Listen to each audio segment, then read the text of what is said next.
Banyak netizen sekarang lucu. Baru lihat Vietnam menang besar, langsung panik, langsung pesimis, langsung bilang Indonesia bakal habis.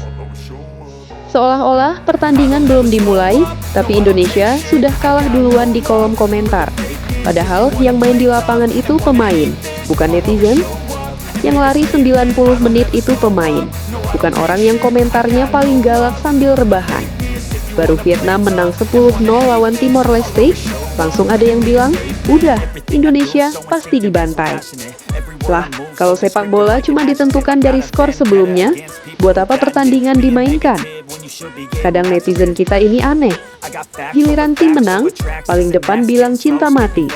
Tapi giliran tim kalah sekali, langsung jadi komentator paling kejam, paling sok tahu, paling merasa dirinya lebih pintar dari pelatih.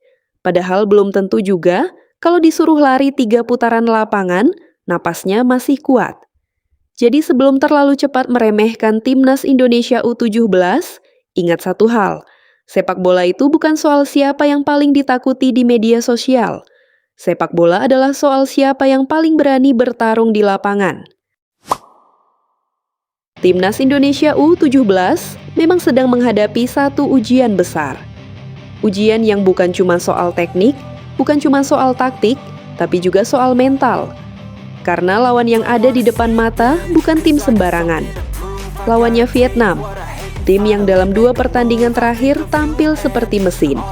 Tim yang mainnya rapi, cepat, galak, dan kalau sudah masuk kotak penalti lawan, finishingnya seperti tidak kenal ampun. Makanya wajar kalau banyak supporter Indonesia mulai was-was, mulai cemas, mulai mikir, wah ini jangan-jangan kita bakal habis. Apalagi kalau melihat hasil pertandingan sebelumnya. Indonesia kalah 0-1 dari Malaysia. Sementara Vietnam, mereka bukan cuma menang lawan Malaysia. Mereka menghancurkan Malaysia 4-0. Bukan menang tipis, bukan menang karena hoki, tapi menang dengan cara yang benar-benar membuat Malaysia seperti tim yang lupa cara main bola. Belum selesai sampai di situ. Vietnam juga menghajar Timor Leste 10-0. 10 gol. Itu bukan skor pertandingan sepak bola biasa. Itu skor yang biasanya muncul kalau anak SMA lawan bapak-bapak komplek yang baru selesai kerja shift malam. Jadi wajar kalau banyak orang mulai menganggap Vietnam sebagai monster di grup ini. Tapi disinilah letak masalahnya. Banyak orang terlalu cepat mengambil kesimpulan dari skor. Padahal sepak bola itu bukan matematika. Ini bukan pelajaran aljabar. Ini bukan 4-0 ditambah 10-0 berarti otomatis lawan berikutnya pasti kalah. Kalau sepak bola sesederhana itu, tidak akan ada kejutan. Tidak akan ada drama. Tidak akan ada tim besar yang tiba-tiba tumbang lawan tim kecil. Padahal sejarah sepak bola penuh dengan hal-hal seperti itu. Kadang tim yang kelihatannya paling kuat justru kalah karena terlalu percaya diri.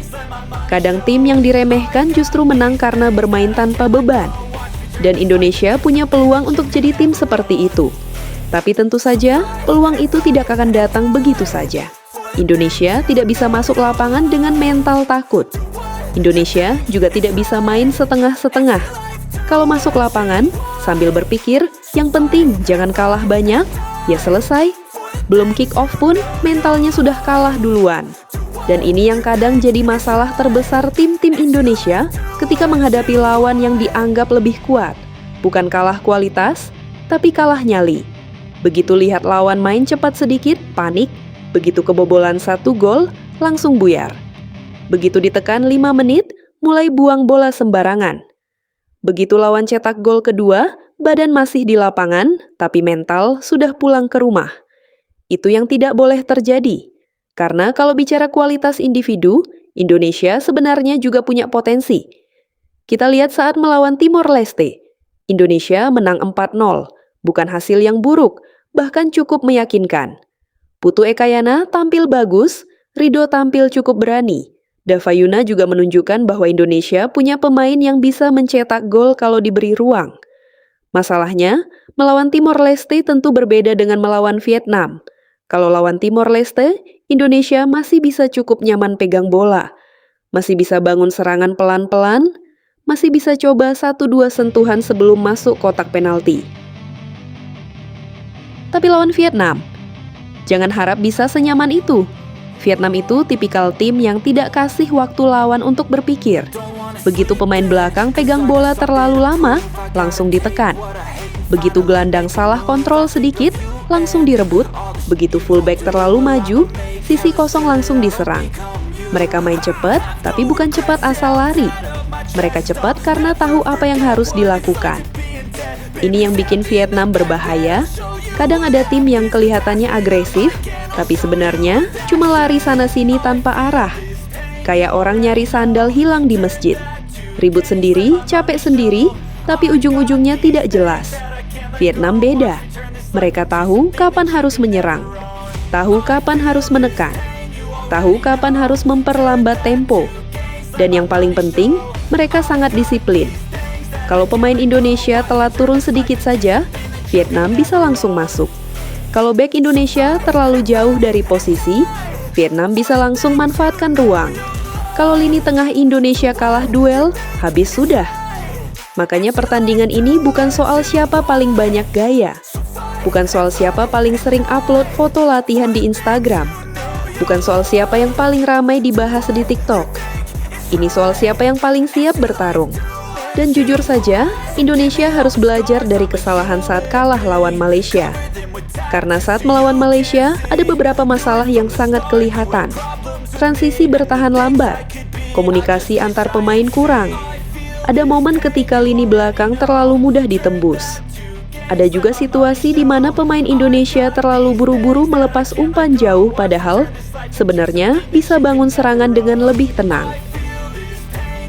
Masalah-masalah seperti itu tidak boleh terulang saat melawan Vietnam, karena Vietnam jauh lebih kejam daripada Malaysia dalam memanfaatkan kesalahan. Kalau Malaysia masih kadang buang peluang, Vietnam tidak. Kalau Malaysia kadang salah umpan di depan gawang, Vietnam lebih rapi. Kalau Malaysia masih memberi ruang, Vietnam justru datang untuk mengambil semua ruang yang ada.